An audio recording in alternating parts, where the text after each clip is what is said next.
तो स्टूडेंट्स, हमारा टॉपिक चल रहा था समुच्चय। और समुच्चय में हमने 1.1 1.2 का अध्ययन कर लिया था। तो आगे बढ़ते हैं हम 1.3 में। तो एक बार 1.1 और 1.2 का थोड़ा रिवीजन कर लेते हैं कि क्या क्या देखा था हमने इसमें। 1.1 में हमने देखा था कि सेट समुच्चय क्या होता है और समुच्चय को लिखने का तरीका क्या होता है, कि समुच्चय को सारणीबद्ध रूप या समुच्चय निर्माण रूप में कैसे लिखते हैं, या समुच्चय की जो डेफिनेशन थी उसको हमने संग्रह के माध्यम से समझा था कि सुनिश्चित तथा सुपरिभाषित भिन्न भिन्न अवयवों के संग्रह को ही क्या कहते हैं, समुच्चय कहते हैं। कि समुच्चय को कैपिटल अल्फाबेट से डिनोट किया जाता है और तथा समुच्चय के अंदर आने वाले जो एलिमेंट होते हैं वो स्मॉल लेटर में लिखे जाते हैं। कोई भी एलिमेंट अपने सेट से कभी बिलोंग नहीं करता है। ये जो बेसिक बेसिक बातें थी वो हमने 1.1 में देखी तथा इसके जो एग्जांपल तथा जो सभी क्वेश्चन थे वो क्या किए थे, एनसीईआरटी बेस पे सॉल्व किए थे। तो और 1.2 में हमने क्या देखा था, 1.2 में हमने देखा था परिमित तथा अपरिमित समुच्चय देखा था कि भाई जिनमें अवयवों की संख्या सीमित होती है वो परिमित समुच्चय कहलाते हैं तथा जिनमें अवयवों की संख्या असीमित होती है वो अपरिमित समुच्चय कहलाते हैं। इसके बाद देखा था हमने रिक्त समुच्चय, जिनमें अवयवों की संख्या और कोई अवयव विद्यमान ही ना हो वो क्या कहलाता है, रिक्त समुच्चय कहलाता है। फिर हमने देखा था कि भाई समान समुच्चय क्या होता है, यानी कोई भी दो सेट दे रखे हैं वो समान कब कहलाएंगे, जब ए बी का उपसमुच्चय हो तथा बी ए का उपसमुच्चय हो, तब ए इक्वल बी, यानी तब वो समान समुच्चय कहलाते हैं। ये हमने अभी तक 1.2 तक ये अध्ययन किया था, जिनमें हमने एनसीईआरटी बेस पे क्वेश्चन तथा एग्जांपल, जितने भी क्वेश्चन थे तथा जितने भी एग्जांपल थे उन सभी को हमने सोल्व किया था। तो स्टूडेंट्स आगे बढ़ते हैं। आज का टॉपिक है 1.3 यानी पर्सनल 1.3 का हम अध्ययन करेंगे, जिसमें क्या क्या दे रखा है। एक तो दे रखा है उसमें उपसमुच्चय, कि भाई उपसमुच्चय क्या होता है, एक बताना क्या उसमें सार्वत्रिक, कि सार्वत्रिक समुच्चय क्या होता है, और एक दे रखा है कि अंतराल, कि अंतराल जैसे भी कोई अंतराल दे रखा है वो समुच्चय होता है, उसमें कितने एलिमेंट वगैरह, जो भी अंतराल के बारे में अध्ययन करेंगे। एक अंतराल है और एक दे रखा है घात समुच्चय, जिसे हम P ऑफ A से डिनोट करते हैं कि घात समुच्चय क्या होता है। तो स्टूडेंट्स स्टार्ट करते हैं। सबसे पहले बात करते हैं अपन कि उपसमुच्चय क्या होता है। उपसमुच्चय क्या होता है, तो देखिए उप समुच्चय स्टूडेंट्स, जो उपसमुच्चय होता है, उपसमुच्चय हमने पहले बात कर ली थी कि ए बी का उपसमुच्चय है, बी ए का उपसमुच्चय है, तो ए इक्वल बी। यहाँ समान समुच्चय हमने थोड़ा बेसिक बेसिक इसके बारे में देखा था। तो अब आगे देखते हैं कि उपसमुच्चय होता क्या है प्रॉपर रूप से। सबसे बोलते हैं इसको उपसमुच्चय। उपसमुच्चय होता क्या है, यानी माना हमारे पास कोई भी दो सेट दे रखे हैं। सपोज करो हमारे पास क्या दे रखे हैं, कोई भी दो सेट दे रखे हैं। माना एक सेट ए है तथा दूसरा सेट बी है, तो वो उपसमुच्चय कब कहलाएगा, यानी एक के प्रत्येक एलिमेंट क्या हो, बी में विद्यमान होना चाहिए। एक का प्रत्येक अवयव बी में विद्यमान हो, तब वो क्या कहलाता है, ए बी का उपसमुच्चय होता है, तब वो उपसमुच्चय कहलाता है। जैसे मैं बताता हूं आपको, देखना, माना कोई हमारे पास दो सेट दे रखे हैं, दो समुच्चय दे रखे हैं, कोई दो समुच्चय ए तथा बी है, ए तथा बी है, तब ए बी का उपसमुच्चय, इसे डिनोट करने का तरीका है ए बी का उपसमुच्चय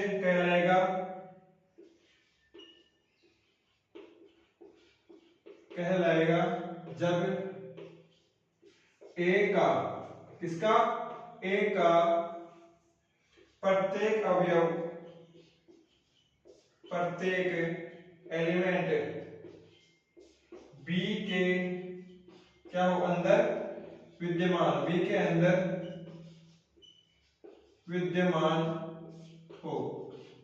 डेफिनेशन देखो एक बार क्या बोलना चाह रहा है उपसमुच्चय। सबसेट क्या है, सबसेट होता क्या है, सबसेट को माना कोई दो समुच्चय है ए तथा बी, कोई भी दो समुच्चय है ए तथा बी, यानी ए बी का उपसमुच्चय, उपसमुच्चय किसके द्वारा डिनोट करते हैं, याद रखना, इसके द्वारा डिनोट करते हैं, इसके द्वारा। ये तो क्या है कि इक्वल है और अधिक भी हो सकता है। अब जब आप इसको बी ए का अधिसमुच्चय कहलाता है, इसमें क्या है बी ए का, यानी बी के अंदर एक अतिरिक्त एलिमेंट होगा तब वो बी ए का अधिसमुच्चय कहलाएगा। मैं बताऊंगा इसके बारे में आपको। देखो माना कोई दो समुच्चय ए तथा बी है, तब ए बी का उपसमुच्चय कहलाएगा यदि जब ए का प्रत्येक एलिमेंट या ए का प्रत्येक अवयव बी के अंदर क्या हो, विद्यमान हो। डेफिनेशन सुनो वापस से कि ए का प्रत्येक अवयव बी के अंदर विद्यमान हो। जैसे एग्जांपल देता हूं मैं आपको, हमारे पास कोई भी एक सेट दे रखा है ए इज इक्वल टू 1 2 3 एंड 4। ये हमारे पास कोई भी सेट दे रखा है। सेकंड सेट हमारे पास क्या दे रखा है, b इज इक्वल 1 2 3 4 5 6।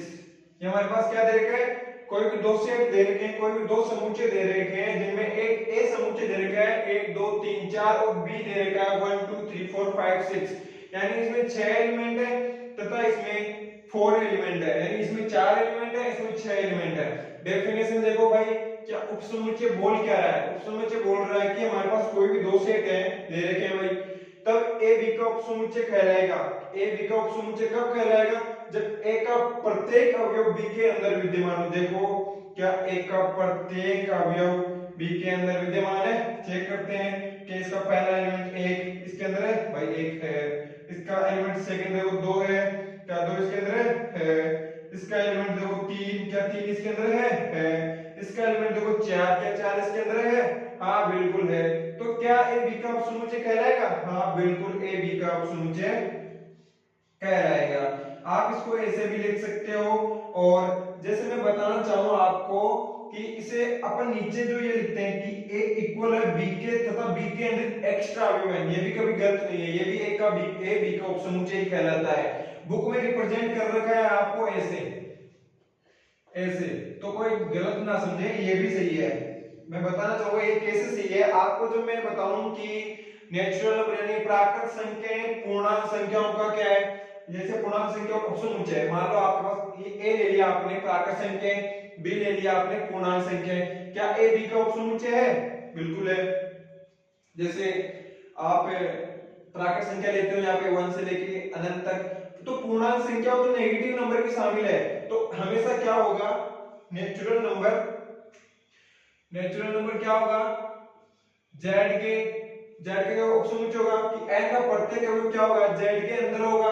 पर एक चीज हो, क्या ये इसके में इक्वल कर सकता हूं, कर सकता हूं, क्यों कि जब इक्वल हो सकता है, कोई भी चीज इक्वल हो सकती है, यानी इन दोनों में एक चीज तो मान्य है ही ना कि इक्वल नहीं है, तो एक्स्ट्रा तो है ही है, उसमें इक्वल नहीं है तो जेड में एक्स्ट्रा नंबर तो है ही है, इक्वल हो सकता है पर एक्स्ट्रा भी है, ये चीज नोट करना, तो इसे गलत ना समझे।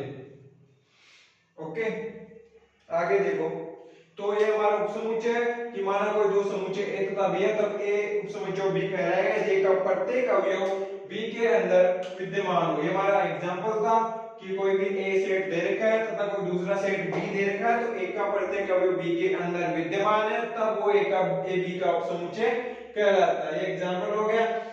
अब बात करें कि फाई प्रत्येक समुच्चय का उपसमुच्चय होता है।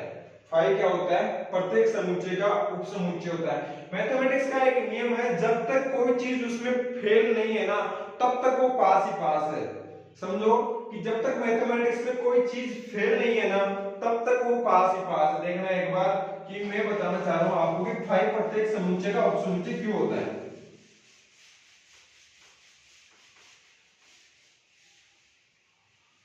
देखो एक चीज तो ये है, मैं एक चीज और बोलना चाह रहा हूं आपको कि फाई जो होता है ना, वो प्रत्येक समुच्चय का उपसमुच्चय होता है, प्रत्येक समुच्चय का उपसमुच्चय होता है। जैसे फाई क्या है, एक ऐसा डिजिट ये खाली कुछ है नहीं। फाई को हम डिनोट कैसे करते हैं, एक ऐसा समुच्चय जो जिसमें कोई एलिमेंट नहीं है। पहले मैंने परिभाषा बताई थी आपको कि किसी रिक्त समुच्चय को दर्शाने के लिए हमें क्या किसका डिनोट किया जाता है, फाई या एक मंजिला कोष्ठक जिसमें कोई एलिमेंट नहीं होना चाहिए। तो फाई क्या है, यहाँ पे एक रिक्त समुच्चय। भाई जो रिक्त जो हमें पता ही नहीं है, उसके बारे में हम क्या बोल सकते हैं, क्या है क्या नहीं है, उसके बारे में हम कुछ नहीं बोल सकते ना कि भाई इसमें कोई, अब जो कुछ है ही नहीं उसे मैं फेल कैसे सिद्ध कर सकता हूँ, उसे मैं फेल सिद्ध नहीं कर सकता, तो वो क्या होगा, प्रत्येक सेट का उपसमुच्चय होगा। यानी फाई प्रत्येक समुच्चय क्या होता है, उपसमुच्चय होता है। जो कुछ है ही नहीं, जिसे मैं देख नहीं सकता, तो वो तो उसमें उपस्थित होगा, यानी प्रत्येक समुच्चय क्या होगा, उपस्थित। यानी जिसे मैं फेल नहीं कर सकता, मैं फाई को फेल नहीं कर सकता। अब जैसे सोचो कैसे फेल नहीं कर सकता, जो खाली है मैं उसे क्या फेल करूंगा, जो कुछ है ही नहीं मैं उसे क्या फेल करूंगा। तो जो फाई है वो प्रत्येक समुच्चय क्या होता है, उपसमुच्चय होता है। सो स्टूडेंट फाई प्रत्येक समुच्चय का उपसमुच्चय होता है एंड खुद समुच्चय अपने समुच्चय क्या होता है, उपसमुच्चय होता है। देखना ए अपने समुच्चय क्या होता है, उपसमुच्चय होता है। यानी कोई भी सेट अपने समुच्चय का उपसमुच्चय होता है। यानी सोचो एक बार कि मेरे पास एक सेट दे रखा है ए, एक सेट दे रखा है ए, और मैं उसी सेट को बोलना चाह रहा हूं कि वो उसी समुच्चय का उपसमुच्चय होता है। सोचो कि इस समुच्चय के एलिमेंट है ए, मैंने दूसरा सेट भी ए ले लिया, तो क्या ए का उपसमुच्चय नहीं होगा, होगा ना, क्योंकि ए का प्रत्येक एलिमेंट ही ए के अंदर है, तब जाके वो उपसमुच्चय हुआ है। सोचो थोड़ा इस पे फोकस करो कि ए का उपसमुच्चय क्यों है, क्योंकि ए का प्रत्येक एलिमेंट तो ए के अंदर है ही है, तभी जाके वो ए का उपसमुच्चय हुआ है। सो स्टूडेंट्स ए का उपसमुच्चय होता है और फाई प्रत्येक समुच्चय का उपसमुच्चय होता है। ये दो चीजें याद रखना काम आएंगे। और जैसे एक है कि नेचुरल नंबर z, यहाँ आप ऐसे भी लिख सकते हो और इसको ऐसे भी लिख सकते हो, इसमें कोई गलत वाली बात नहीं है, क्योंकि ये एक चीज तो दिखा रहा है कि ये nz के इक्वल है, और एक चीज दिखा रही है कि nz से बड़ा है, पर इस चीज में दोनों चीजें शामिल है, दोनों चीजें शामिल है, तो भाई गलत कहां पे है, एक चीज तो है ही नहीं इसमें, तो गलत नहीं है, ये दोनों सही है। इसमें ये वाला सही है और ये वाला भी सही है, इसको लिखने का तरीका है। जैसे एक और चीज बताऊं मैं आपको, जो परिमेय संख्याएं हैं वो भी रियल नंबर का उपसमुच्चय, जो अपरिमेय संख्याएं हैं वो भी रियल नंबर का उपसमुच्चय। ये चीजें याद रखने वाली चीजें हैं, समझने वाली भी है कि भाई प्रत्येक परिमेय संख्याएं वास्तविक संख्या में आती है, क्योंकि जो वास्तविक रियल नंबर होता है, जो वास्तविक संख्याएं होती हैं उनमें परिमेय तथा अपरिमेय संख्या दोनों शामिल होती हैं, समझ रहे। और क्यों कॉम्प्लीमेंट क्या होता है, एक अपरिमेय संख्याएं होती हैं, जो अपरिमेय संख्याएं होती हैं वो प्रत्येक संख्या किसमें होती है, रियल नंबर में होती है, तो रियल नंबर तो खुद ही परिमेय तथा अपरिमेय संख्याओं से मिलकर बना हुआ होता है। तो क्यों क्या होता है, r का उपसमुच्चय, क्यों कॉम्प्लीमेंट भी r का उपसमुच्चय होता है। ये उपसमुच्चय की बेसिक डिटेल थी, जो अब आगे हम बुक के एग्जांपल सोल्व करेंगे तब देखेंगे। अब आगे देखते हैं कोई भी अंतराल, कोई भी अंतराल। जैसे सपोज करो मेरे पास कोई अंतराल दे रखा है a b, ये कौन सा अंतराल है, इसे हम बोलते हैं अंतराल। देखो भाई ये अंतराल, बुक में देखना अलग से डेफिनेशन दे रखी है अंतराल की। ये क्या है, कोई भी अंतराल है। अब अपन क्या है, अपन समझते हैं कि यार a और जो b है वो एक कोष्ठक के अंदर बंद है, पर ये कोष्ठक के अंदर बंद नहीं है, एक समुच्चय है। देखना कैसे है, जैसे अब मैं इसको रेखा पे दर्शाना चाहूं, तो जो ये a है यहाँ मैं इसको लूंगा a, बिल्कुल ये खाली रहेगा, ऐसे ध्यान रखना, समझने की कोशिश करना। a b, इसका मतलब होता है कि a शामिल नहीं है, क्या है a, और ये इसके बीच की डिजिट है ना वो शामिल है। जैसे a और b के बीच में अनंत परिमेय तथा अपरिमेय संख्या, ये अंतराल है मेरे पास। एक तरीके से क्या है, a और b क्या है, अंतराल। मैंने एक पॉइंट उठाया a, एक पॉइंट उठाया b, a को मैंने क्या किया, जब भी, अब इसका अर्थ होता है विवर्त अंतराल, या समझते रहना मैं बोलना क्या चाह रहा हूं, विवर्त अंतराल, इसका अर्थ होता है विवर्त अंतराल। और जब भी आपको ऐसा बंद कोष्ठक दिया हुआ हो, बंद दिया हुआ हो ना ए बी, ये क्या है, संवर्त अंतराल, यानी कि इसके अंदर जो ए बी है वो शामिल है, जो भी अंतराल लेंगे हम उसके अंदर ए बी शामिल है। मैं आपको इसको एग्जांपल से समझाना चाहूं, जैसे एक एग्जांपल ले लिया आपने, 2 है एक तो और एक है 5, ठीक है स्टूडेंट्स, 2 और 5 है। अब इसको रेखा पे दर्शाओ, यहाँ पे क्या है 2, पर 2 तो शामिल है, ये क्या है 5, अब इसके बीच में कितने डिजिट है? एक भाई आ गया 3 आ गया, एक आ गया 4 आ गया। सोचो 2 और 5 के बीच में, जिसमें 2 और 5 भी शामिल है, क्योंकि ये क्या है, समवर्त अंतराल है। तो 2 और 5 के बीच और 2 और 5 को शामिल करके आने वाली जितनी भी संख्याएं हैं। अब इसमें एक रीजन और बताऊं मैं आपको कि इसमें अगर आप x belongs to natural number यानी प्राकृत संख्याएं लेते हो तो 3 4 5 2 3 4 5 ही शामिल है। आपने रियल नंबर ले लिया तो 2 और 5 के बीच में आने वाली अनंत परिमेय तथा अपरिमेय संख्याएं होंगी। भाई मैंने एक डिजिट यहां से भी उठा लिया, भाई मैंने एक डिजिट यहां से भी उठा लिया, 2 3 के बीच ही बता रहा हूं मैं, 2 3 के बीच में अनंत परिमेय तथा अपरिमेय संख्याएं हैं, तो 3 और 4 के बीच में भी अनंत परिमेय तथा अपरिमेय संख्याएं हैं, तो 2 और 5 भी शामिल है तथा उनके बीच में भी अनंत परिमेय तथा अपरिमेय संख्याएं हैं। एक बार रिलैक्स जस्ट सोचना है, और मैं बोलना क्या चाह रहा हूं कि a और b है, कोई भी अंतराल है आपके पास, अंतराल को डिनोट कैसे किया जाता है? अंतराल को डिनोट किया जाता है, एक तो ये देखो भाई खुला अंतराल, एक है बंद अंतराल, और एक है मैं ऐसे भी डिनोट कर सकता हूं, एक खुला एक बंद, एक बंद सॉरी और एक खुला, ऐसे डिनोट कर सकता हूं मैं। अंतराल को डिनोट करने का क्या होता है, तरीका होता है, देखना एक बार। जैसे स्टूडेंट्स हमारे पास ये अंतराल दे रखा है ए बी, कि ये विवृत अंतराल है, ये इतना समझो भी तो आप कि ए बी दे रखा है वो विवृत अंतराल है, और ये ए बी दे रखा है वो समवर्त अंतराल है। और इसमें थोड़ा और समझो कि ए बी यानी ए और बी को शामिल नहीं किया जाएगा तथा उसके बीच में आने वाली सभी संख्याओं को इसमें शामिल किया जाएगा, ठीक है। अब मान लो कि ए यहाँ पे बी यहाँ पे, तो इसके बीच में इतनी जो डिजिट बच रही है ना, वो डिजिट शामिल होगी इस अंतराल में, इस समुच्चय में। मान लो आप ये ए बी दे रखा है, अब इसमें ए और बी शामिल है। समवर्त और विवर्त में इतना ही फर्क है कि विवर्त में जो छोर के बिंदु है ना, दोनों छोर के, वो शामिल नहीं होंगे तथा समवर्त में दोनों छोर के बिंदु शामिल होंगे। ओके स्टूडेंट्स, जैसे मैंने आपको सिंपल तरीके से बताया कि 2 और 5 दे रखा है अपने पास, तो 2 और 5 के बीच में जितनी भी 2 और 5 भी शामिल है क्योंकि अंतराल समवर्त है, तो 2 और 5 दो भी शामिल है, 5 भी शामिल है, 3 4 भी शामिल है, मतलब बीच की डिजिट तो शामिल है ही है। समवर्त और विवर्त में इतना ही फर्क है। देखिए आगे बताता हूं मैं आपको, अब नेक्स्ट एग्जांपल समझाता हूं। देखो मेरे पास दे रखा है, एक साइड दे रखा है 3, एक साइड दे रखा है 5। अब इसमें क्या होगा, इसमें ये होगा कि 3 तो शामिल नहीं है स्टूडेंट, 3 तो शामिल नहीं है पर 5 यहाँ पे शामिल है, यानी जो डार्क कर रहा हूं मैं डार्क, वो डार्क दर्शाता है कि शामिल है, और जो गोला मतलब खाली गोला दे रखा है ना यहाँ पे, वो बताता है कि ये शामिल नहीं है। तो 3 और 5 के बीच में आने वाली जितनी भी परिमेय तथा अपरिमेय संख्याएं होंगी, अब वो तो डिपेंड करता है कि वो नेचुरल नंबर ले रहा है या रियल नंबर लेगा, पर लेगा हमेशा रियल नंबर, ये याद रखना, वास्तविक संख्याओं से लेगा। तो ये 3 और 5 के बीच में जितनी भी परिमेय तथा अपरिमेय संख्याएं आएंगी ना, वो यहाँ पे क्या होगी, इस अंतराल में जो समुच्चय वो शो करेगा यहाँ पे। तो 3 तो शामिल है नहीं, 5 शामिल है, ये मैंने इसको डिनोट किया। अब जैसे मेरे पास एक वापस ऐसे आ गया, मान लो 3 और 5।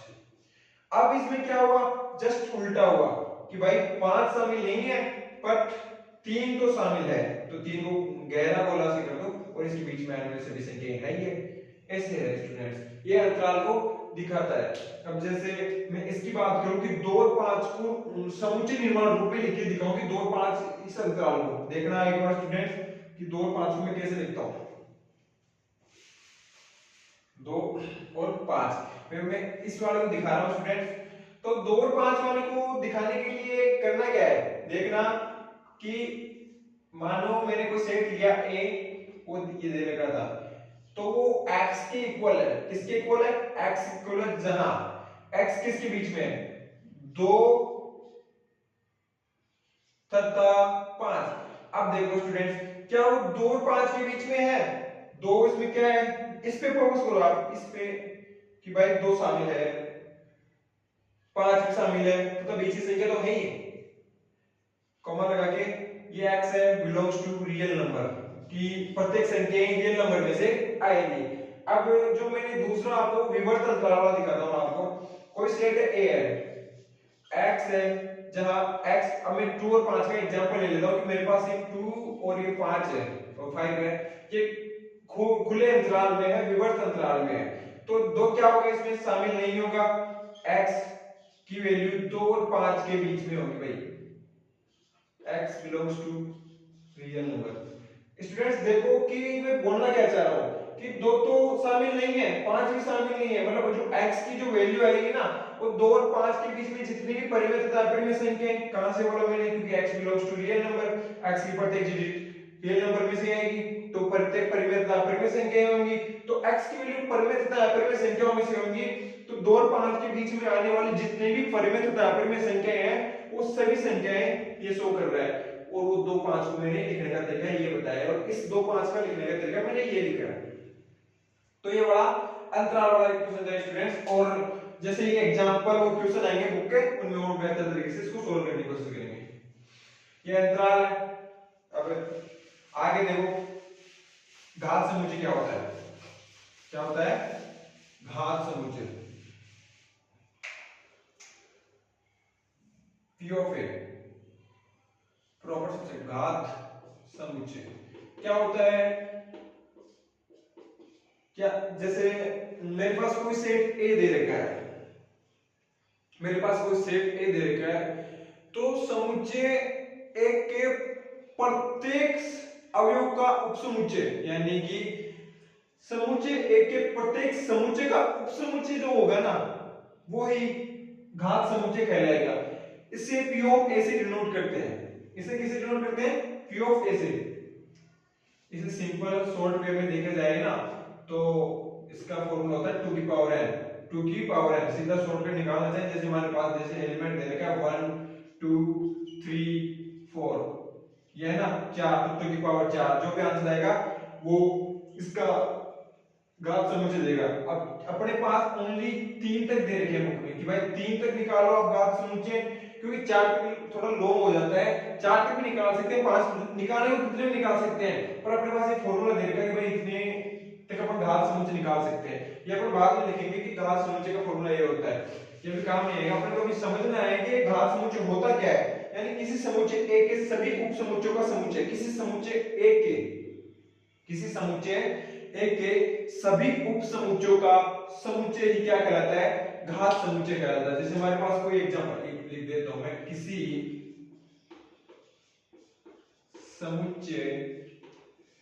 समुच्चय A के सभी उप समुच्चयों का समुच्चय, किसका समुच्चय, उप समुच्चयों का समुच्चय ही क्या कहलाता है, घात समुच्चय कहलाता है। ठीक है स्टूडेंट्स, कैसे देखो भाई, मान लो देखो कि मान लो हमारे पास कोई सेट दे रखा है A = 1 2 and 3, है ना, ये दे रखा है। अब इसका हमें क्या निकालना है, घात समुच्चय निकालना है। इसका घात समुच्चय कैसे निकालेंगे कि भाई किसी समुच्चय A के सभी उप समुच्चयों का समुच्चय ही क्या कहलाता है, घात समुच्चय कहलाता है। तो देखो स्टूडेंट्स, इसे मैं क्या लिख सकता हूं, पहली चीज तो हमें पता है कि भाई प्रत्येक समुच्चय का उपसमुच्चय होता है, तो एक डिजिट तो हमें ये मिल गई, चलो लिखो इसको 5। अब आगे देखो, अब इसका जो हमें उपसमुच्चय लिखने का तरीका क्या होता है, 1 क्या है, एक एलिमेंट है, 1 क्या है, एक एलिमेंट है, पर 1 को अगर आप इसके अंदर लिख दोगे तो वो एक समुच्चय बन जाएगा स्टूडेंट्स। अब ये एक अलग से अपना एक समुच्चय शो करेगा कि मैं एक अलग से समुच्चय हूं, यानी 1 2 3 इसके अंदर एलिमेंट है, पर 1 को अगर आप अलग से मंजिला कोष्ठक, 2 को आप अलग से मंजिला कोष्ठक और 3 को आप अलग से मंजिला कोष्ठक में लिखते हो, तो अपने आप में एक अलग से सेट शो होता है, एक अलग से समुच्चय शो होता है। अलग से क्या होता है, समुच्चय। अब जैसे मैं इसको बोलना चाहूं, क्या 1 A का उपसमुच्चय है, हाँ बिल्कुल सर, A1 का उपसमुच्चय, 1 का उपसमुच्चय, पर कब है, जब वो एक अपने आप में अलग से समुच्चय शो होगा। अब मैं सीधा नहीं बोल सकता कि एक है ना, जैसे मैं सीधा नहीं बोल सकता कि एक का उपसमुच्चय है, मैं ऐसा नहीं बोल सकता, क्योंकि एक तो एलिमेंट है, प्रत्येक एलिमेंट अपने समुच्चय में बिलोंग करता है। मैंने 1.1 में बताया था आपको कि प्रत्येक समुच्चय का जो एलिमेंट है वो अपने समुच्चय में बिलोंग करता है। पर स्टूडेंट्स यहाँ पे क्या दे रखा है, 1 दे रखा है, तो क्या ए का उपसमुच्चय है? कभी पॉसिबल नहीं है, ये एलिमेंट है, एलिमेंट हमेशा सेट में बिलोंग ही कर सकता है, वो खुद का उपसमुच्चय नहीं होता है। पर हाँ जब मैं इसको ऐसे ले लेता हूं सेट के अंदर, अब ये अपने आप में एक अलग से सेट है, ये अपने आप में एक अलग से समुच्चय है, तब वो एक का उपसमुच्चय हो जाएगा। तो एक एक पहले क्या लेंगे हम, एक एक को उपसमुच्चय दिखाएंगे एक का, फिर दो दो का उपसमुच्चय दिखाएंगे एक का, फिर तीन को एक का उपसमुच्चय दिखाएंगे, तीनों डिजिट मिला के। तो स्टूडेंट्स देखो मैं कैसे कर रहा हूं इसको, देखो स्टूडेंट्स ये क्या है, हमारे पास दे रखा है कि 1 2 3, तो क्या 1 एक का उपसमुच्चय है? हाँ सर 1 एक का उपसमुच्चय। कैसे कि 1 जो है वो एक 1 अपने आप में एक अलग से समुच्चय है, जो भी मजेरा कोष्ठक के अंदर लिखा जाता है वो अपने आप में एक समुच्चय हो जाता है। तो ये 1 क्या है, एक अपने आप में अलग से एक समुच्चय है, तो ये क्या होगा इसका उपसमुच्चय, यानी 1 ए का उपसमुच्चय है। ठीक है स्टूडेंट्स, इसी प्रकार 2 कॉमा लगाओ यहाँ पे 2, अब जो 2 है वो 2 भी क्या है, एक का उपसमुच्चय है। मैंने बोला कि जो समुच्चय कब कहलाएगा, जो मजिला कोष्ठक के अंदर लिखा जाएगा, ठीक है, तो एक का उपसमुच्चय। इसी प्रकार देखो स्टूडेंट्स, क्या 3 है? बिल्कुल है। अब मैंने क्या लिया, सबको सिंगल मान लिया, 1 को ले लिया, 2 को ले लिया, 3 को ले लिया। अब मैं उपसमुच्चय दिखाएंगे, 2 को इनको साथ लूंगा, फिर 2 को इनको साथ लूंगा, फिर 2 को इनको साथ लूंगा, फिर ऐसे करेंगे। ठीक है, अब देखो आगे 1 2, अब मैंने साथ लिया 1 2, फिर मैंने साथ लिया 1 3, फिर मैंने साथ लिया 2 3, फिर लास्ट में मैंने जो साथ लिया वो था 1 2 3 1 2 3। अब पूरे को बंद कर दो, एक पूरे मंजिल बड़े मंजिले कोष्ठक में। ठीक है, ये वाला और लास्ट वाला, क्योंकि ये तो भाई ये सेट है। फाई एक प्रत्येक समुच्चय क्या होता है, फाई प्रत्येक समुच्चय का उपसमुच्चय होता है। एक समुच्चय, तो क्या एक इस समुच्चय को, क्या ऐसे सोचो एक बार आप, क्या जो ये एक है मेरे पास, जो ये एक है वो सेट है, क्या एक इस सेट का प्रत्येक एलिमेंट इसके अंदर है? मतलब मैं इस सिंगल टर्म एक को एक समुच्चय मान रहा हूं कि ये एक समुच्चय है, तो इस सिंगल टर्म का क्या प्रत्येक अवयव एक के अंदर है? हाँ, कि भाई एक का एक है इसके अंदर एक एलिमेंट, समुच्चय मान रहा हूं मैं इसको, एक समुच्चय है, तो क्या इसका एक इसके अंदर है? बिल्कुल है। तो इसका प्रत्येक अवयव इसके अंदर है, तो क्या ये इसका उपसमुच्चय है? हाँ सर ये बिल्कुल इसका उपसमुच्चय है। मैं सिर्फ शो करने की कोशिश कर रहा हूं, थोड़ा देखो कि 2 है वो इसका क्या है, उपसमुच्चय है। 3 है वो अपने आप में एक अलग से सेट है। 3 क्या है, क्या 3 का प्रत्येक अवयव इसके अंदर है?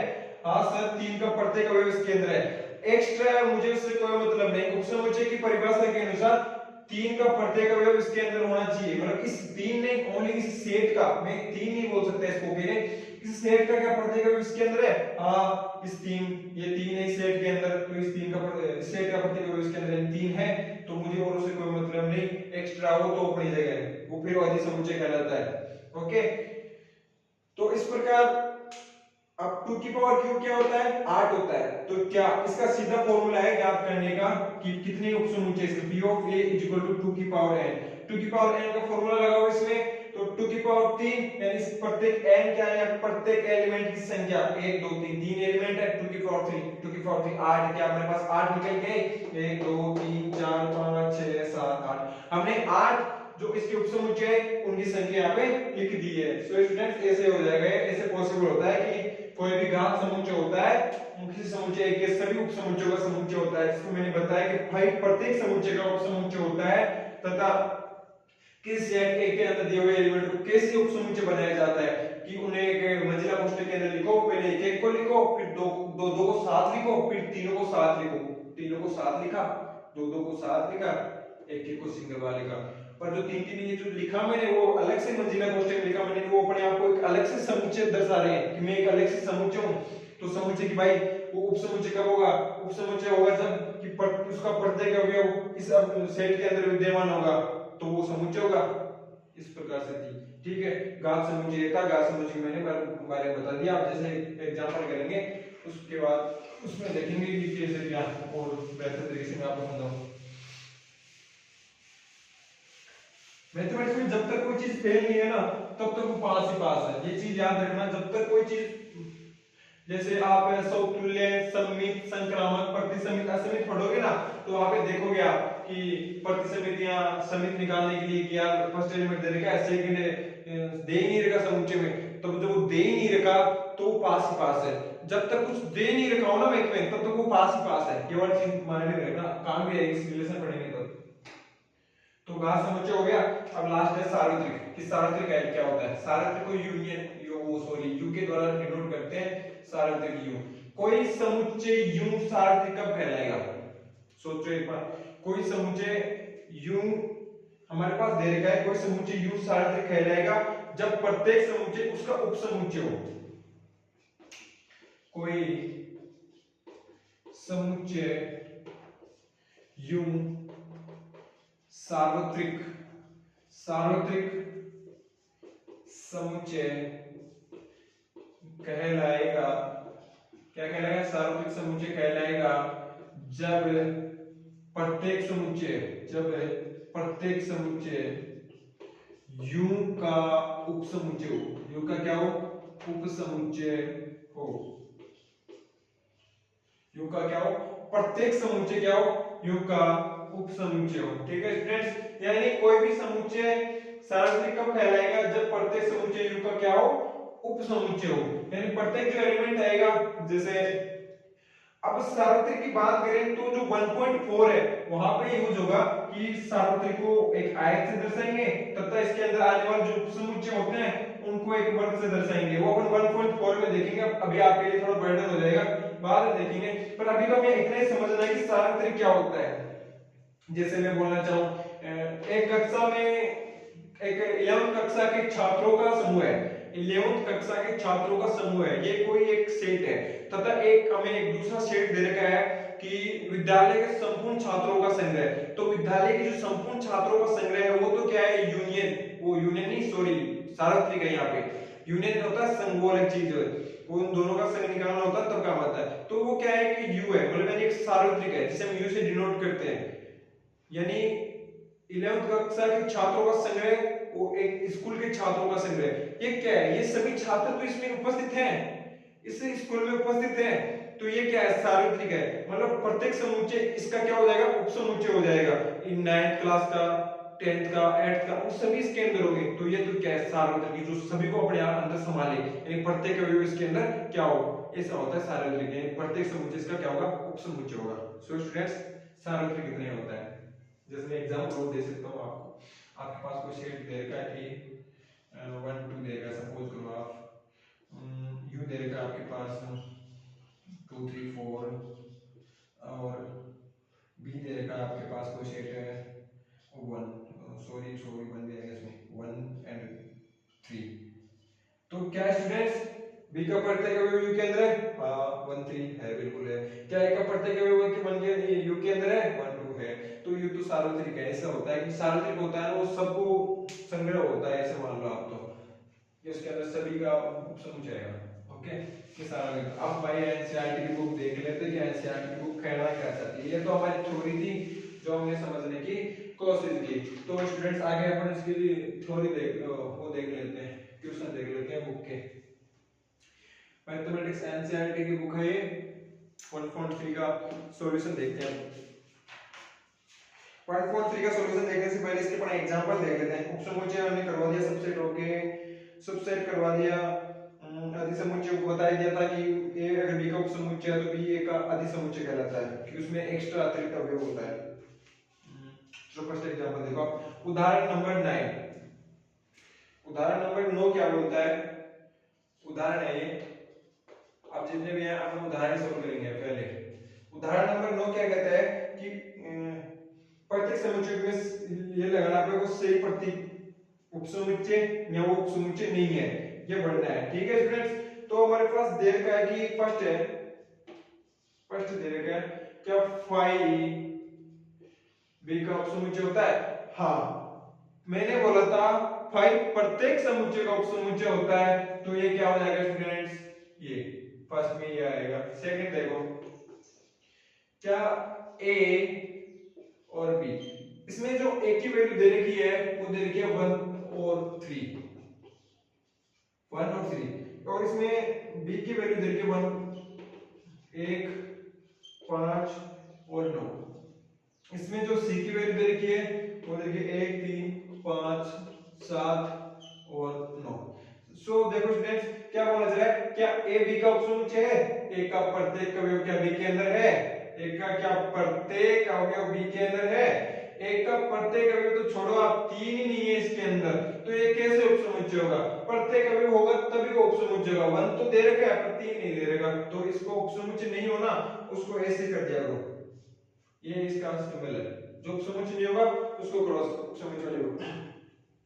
सो स्टूडेंट्स थर्ड देखो आप,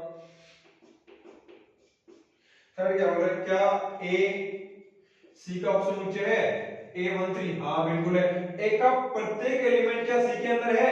ए का प्रत्येक एलिमेंट बिल्कुल सी के अंदर है, 1 है, 3 है, आगे का मुझे कोई मतलब नहीं, आगे फिर इसमें 5, 7, 9 क्या इसमें 15 तक संख्या ही हो, मुझे उससे कोई मतलब नहीं है। पर क्या 1, 3 इसके अंदर है? हाँ 1, 3 है, मुझे इतना ही है परिभाषा के अनुसार। ए का प्रत्येक एलिमेंट सी के अंदर होना चाहिए, हाँ ए का प्रत्येक एलिमेंट सी के अंदर है, सो ये उपसमुच्चय है। फोर्थ देखो आप, बी और सी। बी का क्या प्रत्येक अवयव इसके अंदर है? 1, 5, 9, 1, 5, 9 बिल्कुल है। अभी तो आपको समझ में आ ही गया होगा कि क्यों उपसमुच्चय है, क्यों उपसमुच्चय नहीं है, इसका मैंने रीजन आपको बता ही दिया। सो ये हमारा कंप्लीट हो चुका है, और इसके बाद अपना एग्जांपल नंबर 10 देखते हैं एक बार, और 10 से पहले मैं इसमें थोड़ी इंक डाल लेता हूं। जो एग्जांपल नंबर जो 10 दे रखा है वो क्या है, आप इसको समझने की कोशिश करें कि भाई उपसमुच्चय होता क्यों है। उपसमुच्चय क्यों होता है कि एक का प्रत्येक अवयव उसमें, यानी कोई भी सेट दे रखा है, कोई भी 2 सेट दे रखे हो, उनका प्रत्येक अवयव क्या होना चाहिए?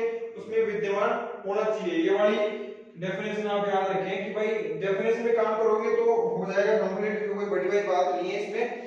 उपसमुच्चय क्या होता है, घात समुच्चय क्या होता है, एक तो समझने वाली चीज है कि 5 प्रत्येक समुच्चय का उपसमुच्चय क्यों होता है, ये भी आप याद रखना।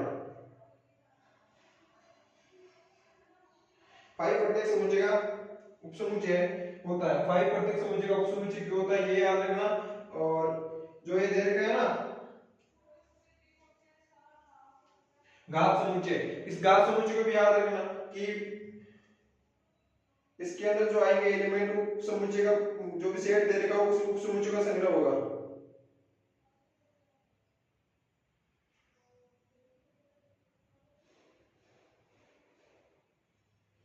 छोटी सी है सेट समुच्चय, और है क्या इसमें, बिल्कुल इजी सा टॉपिक है। जब आप इंटीग्रेशन त्रिकोणमिति की बात करेंगे तब देखेंगे उसमें चल क्या रहा है। अभी तो ये सब कुछ इजी से चल रहा है, हाँ अभी इंटीग्रेशन पर स्टार्ट करेंगे, आपको बिल्कुल भी कठिनाई नहीं होगी इंटीग्रेशन में कि इंटीग्रेशन क्या है। इंटीग्रेशन आप बिल्कुल आराम से कर लोगे, उतना जोर नहीं आएगा उसमें।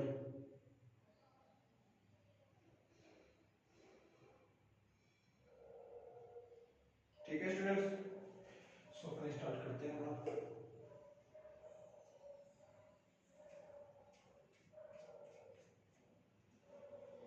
हमारा एग्जांपल नंबर दे रखा था, हमने 9वां उदाहरण कर लिया है, तो 10वां देखते हैं हम 10वां क्या बोल रहा है।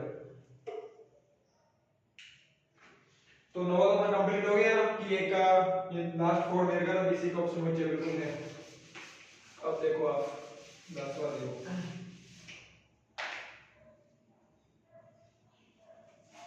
10वां क्या बोल रहा है। 10वां एग्जांपल बोल रहा है कि मान लीजिए ए दे रखा है अपने पास, ए क्या दे रखा है, ए दे रखा है हमारे पास ए ई आई ओ और यू, वो बस दे रखा है, ठीक है। बी क्या दे रखा है, बी वाला देखो, बी वाला दे रखा है हमारे पास A B C D. Okay students, क्या ए बी का एक उपसमुच्चय है? नहीं तो क्यों? और ये देखिए ए बी का उपसमुच्चय नहीं क्यों, ये पूछ रहा है, ठीक है। आप देखो नहीं क्यों तो मैंने आपको इतना बता दिया कि आप समझ जाओगे इसको देखते हैं। ये ए दे रखा हमारे पास स्टूडेंट्स, ये हमारे पास ए दे रखा, क्या ए है? बिल्कुल है। क्या ई इसके अंदर है? नहीं है। परिभाषा पे जाओ, ए का प्रत्येक एलिमेंट बी के अंदर होगा तभी वो ए बी का उपसमुच्चय, यानी क्या प्रत्येक एलिमेंट इसके अंदर, आप प्रत्येक की बात कर रहे हो, ई नहीं है इसमें, आई नहीं है, तो ये उपसमुच्चय नहीं है। ए बी का उपसमुच्चय कहलाएगा यदि ए का प्रत्येक एलिमेंट बी के अंदर हो। तो बी के अंदर प्रत्येक तो छोड़ो, कोई सा एक के अलावा कुछ दिख ही नहीं रहा मेरे को। एक अगर इसमें एक कंडीशन और है, एक एलिमेंट इसके प्रत्येक प्रत्येक की बात कर रहा हूं मैं, अगर एक भी इसमें नहीं रहा ना, अगर पूरे तीन हो गए, मान लो 4 डिजिट दे रखे हैं आपके पास, तीन शामिल है एक नहीं है, तो भी वो उपसमुच्चय नहीं है। परिभाषा पूरी अच्छे से करना, ठीक है। तो ये उपसमुच्चय नहीं है भाई। 10वां भी कंप्लीट हो गया। चलो नेक्स्ट देखो 11 क्या बोल रहे हैं, उदाहरण में क्या बोल रहे हैं। मान लीजिए कि ए बी और सी तीन समुच्चय हैं, सही है भाई, ए बी सी तीन समुच्चय, ठीक है। मान लो हमारे पास कोई शेप दे रखा है ए बी एंड सी, तीन समुच्चय हैं।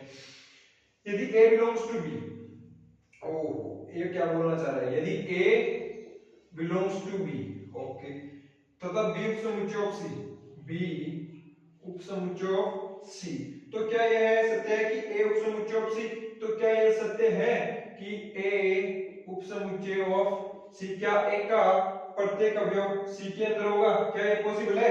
देखो कि क्या ये दे क्या रखा है कि बी का प्रत्येक एलिमेंट को क्या दे रखा है, सी के अंदर दे रखा है, बी का ये क्या दे रखा है, ये उपसमुच्चय ऑफ सी। इसको देखो, ये बिलोंग करता है ना। अब इसमें एक चीज है, क्या है चीज, कि ए बी सी तीन समुच्चय हैं, कभी भी कोई भी समुच्चय किसी दूसरे समुच्चय बिलोंग क्यों करेगा। सोचो, एक बिलोंग करने वाला एक चीज होता है, हाँ कोई भी से उपसमुच्चय हो सकता है, बिलोंग वाला एक चीज होता है, कोई भी एलिमेंट या कोई भी बिलोंग नहीं कर सकता, तो ये वाली चीज तो पॉसिबल ही नहीं है। तो ये चीज कैसे पॉसिबल होगी कि वो ए सी का उपसमुच्चय है, तो ये सत्य नहीं है। जैसे इसमें एग्जांपल दे रखे हैं कि हमारे पास कोई एलिमेंट दे रखा है ए इक्वल ई, ए दे रखा है एक, ये भाई एक कोई समुच्चय है, एक दे रखा है, बी दे रखा है 1 एंड 2, सही है, ए और बी ये दे रखा है, सही है। सी देखो क्या दे रखा है, सी हमारे पास दे रखा है कि 1 2 3। अब इसमें A बिलोंग्स टू B, यानी A बिलोंग्स टू B। अब जो मैंने बोला ना उस चीज पे फोकस करो कि A बिलोंग्स टू B, यानी एलिमेंट बिलोंग करता है। 1 क्या है यहाँ पे, सेट B के लिए तो B क्या है, ये एलिमेंट ही है, तो ये एलिमेंट इस B से तो बिलोंग कर लेगा, इसमें कोई गलत नहीं है।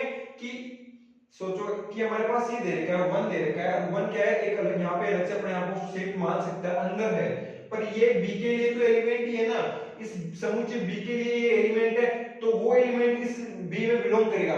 प्रत्येक समुच्चय का अवयव उस समुच्चय में बिलोंग करता है, ये चीज मैंने आपको 1.1 में बताई थी। तो A क्या करेगा, इस B में बिलोंग करेगा, ये कोई गलत बात नहीं है। अभी आगे क्या कहना चाह रहा है कि B उपसमुच्चय ऑफ C, B C का उपसमुच्चय है, कोई बात बड़ी बात नहीं है, B C का उपसमुच्चय है, क्योंकि B का प्रत्येक अवयव C के अंदर है, ट्रू भी है। अतिरिक्त तो मुझे उससे कोई मतलब नहीं है, सी में अतिरिक्त एक्स्ट्रा अवयव हो उससे मुझे कोई मतलब नहीं है, पर बी का प्रत्येक अवयव है वो सी में होना चाहिए। सो स्टूडेंट्स ये भी सही है। अब क्या बोल रहे हैं, क्या ए सी का उपसमुच्चय है, ये कैसे पॉसिबल है, ए सी का उपसमुच्चय, क्या ये एक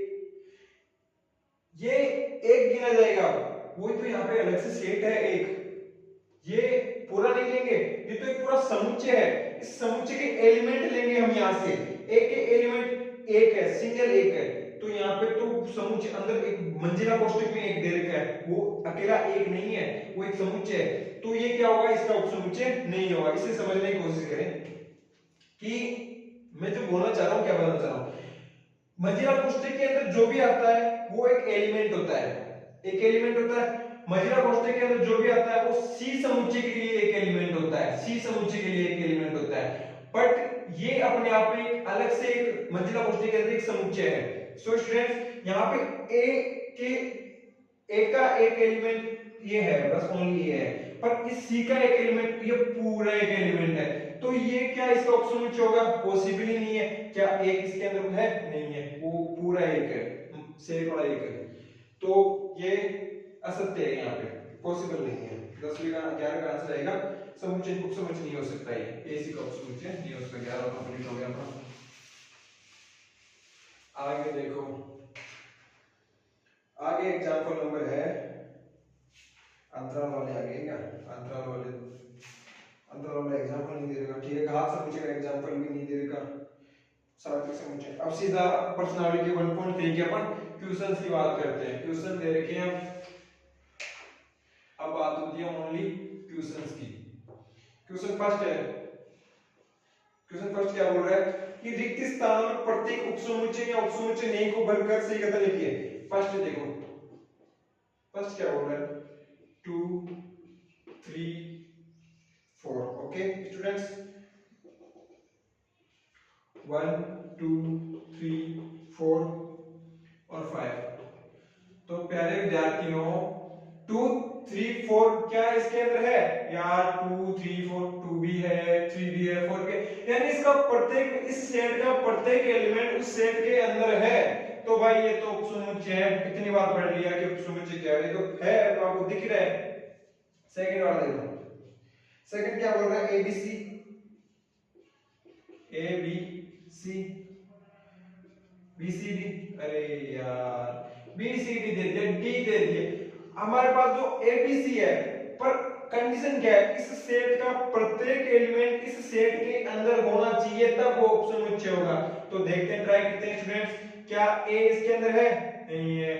बी है, सी है, पर भाई ए है ही नहीं, प्रत्येक एलिमेंट की बात हो रही है, तो ये उपसमुच्चय नहीं है। थर्ड देखो, थर्ड वाला थ्योरी वाला है। आपके विद्यालय की कक्षा 11 की का एक विद्यार्थी है, आप इसको लिखें कि जैसे हमारे पास समुच्चय नंबर को लिख रहे हैं, आपके विद्यालय यानी स्कूल लिख दो मैं शॉर्ट में, स्कूल, और लिख रखा है 11th और एक स्टूडेंट, और ये देना है अपने को पूरी स्कूल। मैं शॉर्ट में लिख रहा हूँ, क्वेश्चन को अपनी बुक से देख लें, मैं बोलना क्या चाह रहा हूँ समझाने की कोशिश कर रहा हूँ। बुक से देखिए, ये वाला क्वेश्चन थर्ड फर्स्ट का थर्ड है कि स्कूल दे रखा है और 11th क्लास का एक बच्चा है, तो 11th क्लास का एक बच्चा है, वो क्या पूरी स्कूल का एक उपसमुच्चय, मतलब यानी इसका उपसमुच्चय होगा, यानी ए बी का, यानी उसका उपसमुच्चय कब होगा? इसका प्रत्येक एलिमेंट उसके अंदर, हमारे पास ओनली एक ही एलिमेंट दे रखा है कि 11th क्लास का एक बच्चा है, हमारे पास क्या है? एक एलिमेंट, और उधर क्या है? पूरी स्कूल के छात्र, तो वो तो उपसमुच्चय है, वो ये बच्चा तो उस पूरी स्कूल में शामिल है, तो ये उपसमुच्चय होगा। ऐसे समझने की कोशिश करें। फर्स्ट हो गया, थर्ड हो गया, इसका सेकंड हो गया, फोर्थ देखो, किसी समतल में स्थित एक वर्ग, क्या दे रखा है? किसी समतल में स्थित एक वर्ग और एक समान समतल में वर्त है, इसकी त्रिज्या एक है। यार ये कैसे पॉसिबल है? एक समतल में तो कितनी त्रिज्या वर्त हो सकता है? फोर्थ जो क्वेश्चन है वो थ्योरेटिकल है, समझो कि x x किसी समतल में स्थित एक वर्त है, किसी समतल में स्थित एक वर्त, तो पता नहीं कितनी त्रिज्या का वर्त है, ठीक है, उसको दे नहीं देगा। x x एक समान समतल में वर्त है जिसकी त्रिज्या एक इकाई है। अब एक इकाई है, एक इकाई में क्या 3 इकाई वाला शामिल हो सकता है? क्या 5 वाला शामिल हो सकता है? नहीं हो सकता ना, तो ये उपसमुच्चय नहीं है। चौथा इस प्रकार से हो जाएगा। पांचवा देखो, x x किस समतल में स्थित एक त्रिभुज है, x x किस समतल में स्थित एक आयत है। अब देखो यार, ये तो दूर दूर तक नहीं है। एक तो बोल रहा है कि जैसे मैं शॉर्टकट में लिख देता हूं, क्या त्रिभुज किसी आयत का उपसमुच्चय होगा?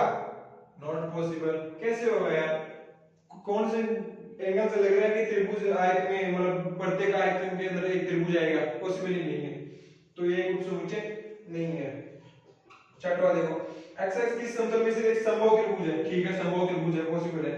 और x x किस समतल में स्थित एक त्रिभुज है, x x समतल में स्थित त्रिभुज, एक साइड दे रखा है जिसकी दो भुजाएं समान है, और एक साइड दे रखा है जिसकी त्रिभुज है। त्रिभुज में सभी आ गए, समकोण, समद्विबाहु, समबाहु, सभी त्रिभुज आ गए। और इधर क्या दे रखा है? समबाहु त्रिभुज,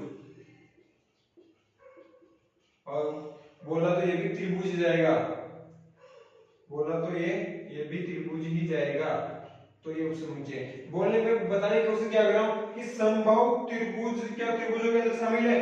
क्या त्रिभुज ही तो है, समबाहु, समबाहु कैसा भी समबाहु हो, है तो त्रिभुज ही, समद्विबाहु भी होगा तो भी वो तो है तो त्रिभुज ही ना। तो त्रिभुज के अंदर आने वाले जितने भी समबाहु त्रिभुज हैं वो शामिल है, यानी ये त्रिभुज के अंदर शामिल है, तो ये क्या है? एक प्रकार से उपसमुच्चय है। सातवां देखिए कि x एक स्थान पर आकर संख्या है और x पूर्णांक संख्या है। ये देखो, ये कोई भी सेट x के इक्वल है जहां x एक सम पूर्णांक संख्या है। x एक क्या लिखिए? सम पूर्णांक संख्या है। ठीक है भाई, ये देखिए अब इसको बताना कि क्या इसका उपसमुच्चय है। x x एक पूर्णांक है, जहां x एक पूर्णांक है। सो स्टूडेंट पूर्णांक की बात करें तो पूर्णांक संख्या में तो भाई सम पूर्णांक यानी पूर्णांक जो ऋणेतर और धनेतर दोनों संख्याओं से मिलकर बनी होती है, और यह क्या होगा, एक सम पूर्णांक संख्या हो। तो सम पूर्णांक 2 4 6 8, तो भाई वो तो पूर्णांक संख्याओं में शामिल है ही है। पूर्णांक संख्याओं में तो अनंत ऋणेतर अनंत धनेतर संख्याएं शामिल हैं, तो उसमें सम पूर्णांक तो शामिल है ही है। 2 4 6 8 क्या, जैसे मान लो हमारे पास माइनस इंफिनिटी से इंफिनिटी दे रखा है, माइनस अनंत से अनंत दे रखा है, माइनस अनंत से प्लस के अनंत दे रखा है, उसमें संख्या दे रखी है। तो क्या उसमें 2 4 6 8 इनफाइनाइट शामिल नहीं होंगे, सभी शामिल होंगे। तो भाई ये तो क्या है, इसका उपसमुच्चय है। ये चीजें इस फील्ड समझने के लिए आपको पहले वाले टॉपिक आने चाहिए। ये पॉसिबल नहीं है। कल अपन यूनियन और इंटरसेक्शन देखेंगे, उसमें भी फिर उनके नियम देखेंगे कि बंटन नियम, कर्मी नियम, जो भी देखेंगे नीरसन नियम, वो उसमें देखेंगे 1.4 में। चलो सेकंड क्वेश्चन क्या है, क्वेश्चन नंबर सेकंड, जानिए कि निम्नलिखित कथन सत्य है या तो असत्य है। फर्स्ट क्या बोल रहा है, ये सत्य असत्य की जांच करनी है, सत्य है असत्य की जांच करनी है। क्या ये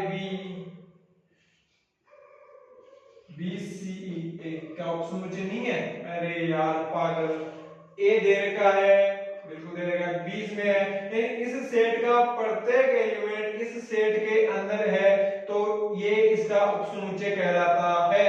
बट ये क्वेश्चन में क्या दे रखा है कि ये इसका उपसमुच्चय नहीं है, तो भाई ये क्या है, असत्य है। सो स्टूडेंट्स आगे देखो, सेकंड वाला देखो क्या बोल रहा है। सेकंड बोल रहा है कि ए ई उपसमुच्चय है x x अंग्रेजी वर्णमाला का एक स्वर, जहां x अंग्रेजी वर्णमाला का एक स्वर। स्टूडेंट्स मैंने आपको क्या बोला पहले भाइयों कि जो भी ए ई है, ए ई आई ओ यू यानी वोवल्स हैं, यानी एक अंग्रेजी वर्णमाला का एक स्वर है, ये स्वर है ए ई आई ओ यू, पर हमें तो स्वरों में भी दो ही दे रखे हैं, ए ई। क्या इस सेट का प्रत्येक एलिमेंट क्या इस सेट के अंदर है? हाँ सर, प्रत्येक एलिमेंट इस सेट के अंदर है, ए बी है, ई बी है, आगे कुछ भी हो हमें कुछ मतलब नहीं, पर इस सेट का प्रत्येक एलिमेंट इस सेट के अंदर है, तो भाई ये सेट इस समुच्चय का उपसमुच्चय है, तो ये सत्य है। क्या है ये? सत्य है। थर्ड वाला देखो, तब क्या बोल रहा है, हमें बोल रहा है 1 2 3 उपसमुच्चय है 1 3 5 का। यार इस सेट का प्रत्येक एलिमेंट इस सेट के अंदर है, 1 है, 2 नहीं है, 3 है, मुझे तो क्या मतलब है, मेरे को एक एलिमेंट ऐसा देखना था, किसी भी कंडीशन को फेल करने के लिए मुझे तो एक ही एलिमेंट चाहिए, तो इस कंडीशन को फेल करने के लिए मेरे पास एक एलिमेंट 2 था, तो वो 2 इसके अंदर नहीं है, तो इसका ये उपसमुच्चय नहीं है, और इसमें क्या दे रखा है कि ये इसका उपसमुच्चय है पर नहीं है, तो ये क्या है, असत्य है। ठीक है स्टूडेंट्स, थर्ड हो गया, और फोर्थ फिफ्थ सिक्स एक साथ देखते हैं।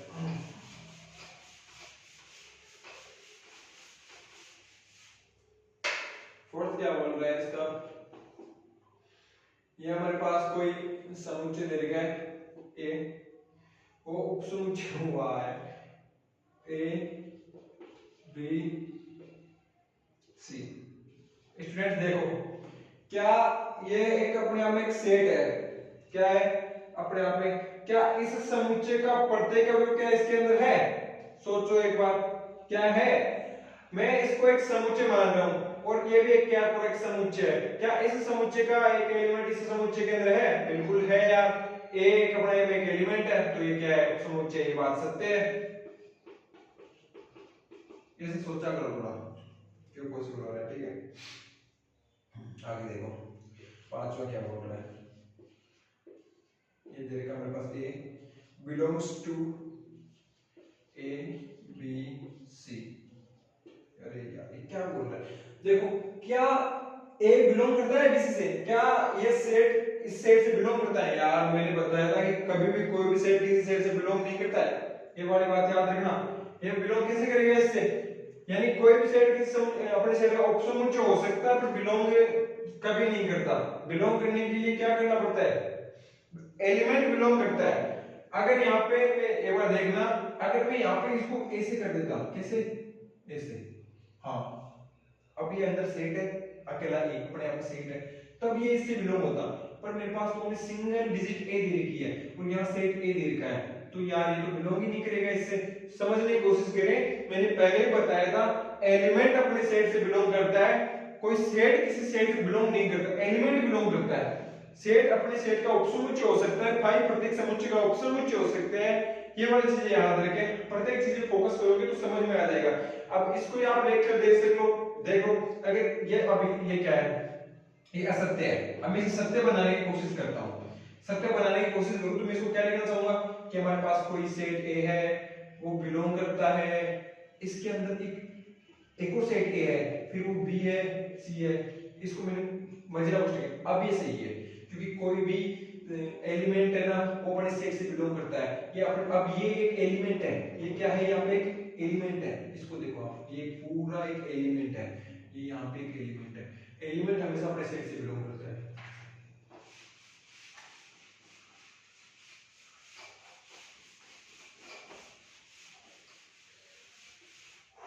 ओके ओके ओके, 6 क्वेश्चन देखो,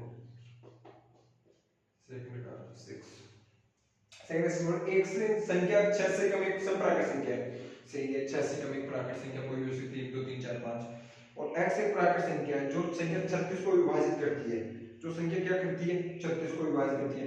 अब ये बोल रहे हैं x एक संख्या 6 से कम एक समप्राकृत संख्या है, 6 से कम समप्राकृत संख्या 2 होती है, क्या होती है, 4 होती है, बस ये तो होती है।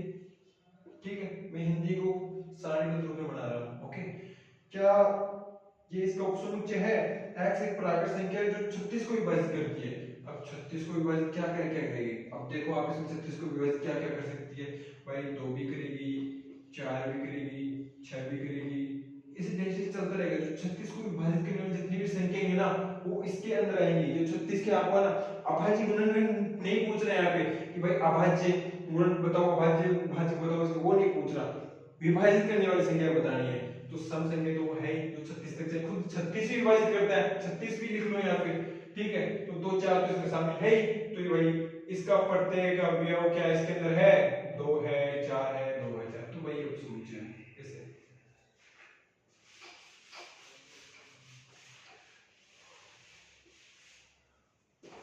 थर्ड क्वेश्चन देखो, थर्ड क्या बोलना चाह रहा है, जो थर्ड क्वेश्चन है, क्वेश्चन नंबर थर्ड, वो क्या बोलना चाह रहा है, मान लीजिए कि एक आपके पास कोई एक सेट दे रखा है, कोई सेट दे रखा है ए जो इक्वल है 1 2 3, फिर अंदर एक और सेट है 3 4, फिर दे देगा 5, और फिर ये पूरा मंजिला कोष्ठक के अंदर बंद है।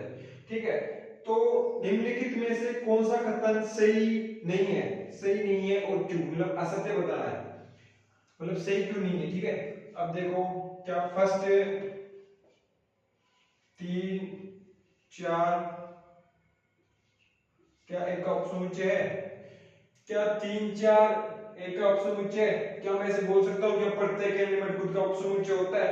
उपसमुच्चय लगाने के लिए हमें 3 4 को एक अलग से अपने क्या है, क्या ये तो एलिमेंट है, ये एलिमेंट है, क्या प्रत्येक एलिमेंट खुद का उपसमुच्चय होता है, सोचो एक बार, प्रत्येक एलिमेंट अपने सेट को बिलोंग ही कर सकता है, उपसमुच्चय नहीं होता है, तो ये सत्य नहीं है भाई, ये सत्य नहीं है। क्यों नहीं है, आपको इतनी बार बता दिया कि क्यों नहीं है। एलिमेंट बिलोंग करता है भाई, वो 3 4 पूरा एलिमेंट है, वहां से देखो, कॉपी करो यहाँ से, ये 3 4 पूरा एलिमेंट है, यहाँ पे 3 4 पूरा एलिमेंट है। क्या एलिमेंट अपने सेट का उपसमुच्चय हो सकता है, नहीं हो सकता, उसे समुच्चय बनना पड़ेगा, तब जाके वो अपना उपसमुच्चय, इस सेट का उपसमुच्चय होगा। ये तो पॉसिबल नहीं है, ये सत्य नहीं है। क्यों नहीं है, मैंने बता दिया ना आपको, ये एलिमेंट है, एलिमेंट कभी भी किसी सेट का उपसमुच्चय नहीं होता है। सेकंड देखो, हाँ ये वाला बात सत्य नहीं मुझे कि 3 4 बिलोंग्स टू ए, प्रत्येक एलिमेंट खुद को बिलोंग करता है, सही बात है। तो भाई ये भी यहाँ पे एलिमेंट है, एलिमेंट है, बिलोंग करता है, सत्य है। ठीक है, थर्ड देखो, थर्ड क्या बोल रहे हैं, हाँ ये वाला ठीक लगा मुझे, जो बोलना चाह रहा हूँ ना वो बताते जा रहा हूँ, देखते रहा।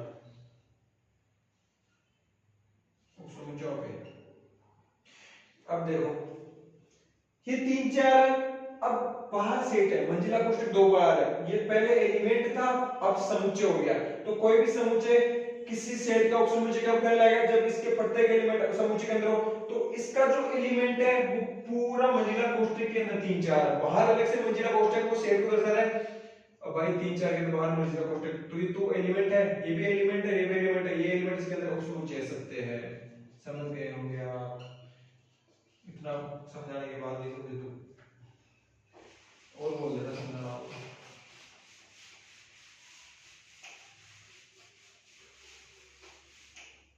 इसका क्या हो गया, अच्छा मिटा दिया यार इसको, गलत मिटाया। थर्ड देख लिया, फोर्थ देखो क्या 1 बिलोंग्स टू ए, मैंने यहाँ से इरेजर कर दिया था, वापस लिख देता हूँ इसको 1 2, फिर इसके अंदर एक एलिमेंट और देता है, फिर 5, ठीक है। क्या 1 बिलोंग्स टू ए, किसी भी सेट का प्रत्येक अवयव उस सेट से बिलोंग करता है, 1 बिलोंग्स टू ए, सही बात है, ए बिलोंग करता है। पांचवा देखिए, पांचवा क्या बोल रहा है कि भाई एक क्या देगा, उपसमुच्चय है एक का, अरे यार क्या है किसका उपसमुच्चय होगा, क्या सेट का प्रत्येक एलिमेंट अपने उपसमुच्चय होता है, कभी भी नहीं होता, एलिमेंट बिलोंग ही करता है, सत्य नहीं है, सत्य नहीं है। छठवा देखें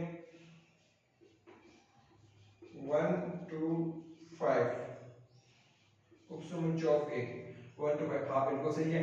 अब 1 2 5 अपने आप में एक समुच्चय शो हो रहा है, एलिमेंट जब होता है जब वो सिंगल दे रखा होता है, बाहर मंजिला कोष्टक ना दे रखा होता, अभी अपने आप में सेट समुच्चय दे रखा है, तो ये इस समुच्चय की क्या प्रत्येक अवयव एक के अंदर है, 1 2 5 1 2 5 है, तो ये वही सत्य है।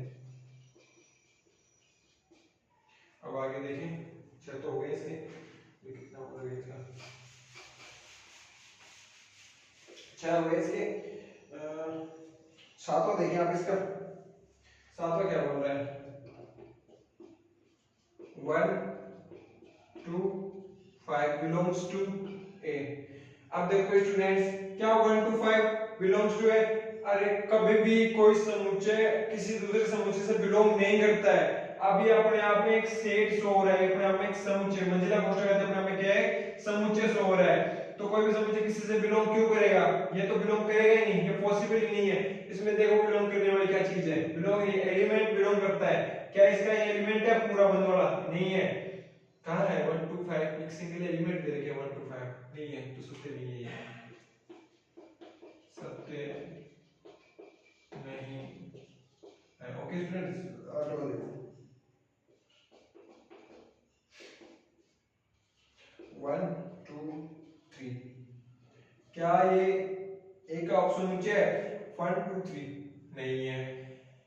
1 है 2 है, भाई 3 कहां से लाओगे, क्या इसका प्रत्येक एलिमेंट इसके अंदर है, 1 है, हाँ सर 1 है, 2 है, हाँ सर 2 है, 3 कहां से लाओगे, 3 है ही नहीं, वो 3 4 अपने आप में एक अलग से सेट है, यहाँ पे अलग से समुच्चय शो हो रहा है, तो वो तो उपसमुच्चय कैसे होगा, ये तो यहाँ पे एक एलिमेंट है और ये अपने आप में एक अंदर से मंजिला कोष्टक के अंदर पैक है, तो ये इसका उपसमुच्चय नहीं होगा, तो ये क्या हो गया, सत्य नहीं है, सत्य है नहीं है, ठीक है।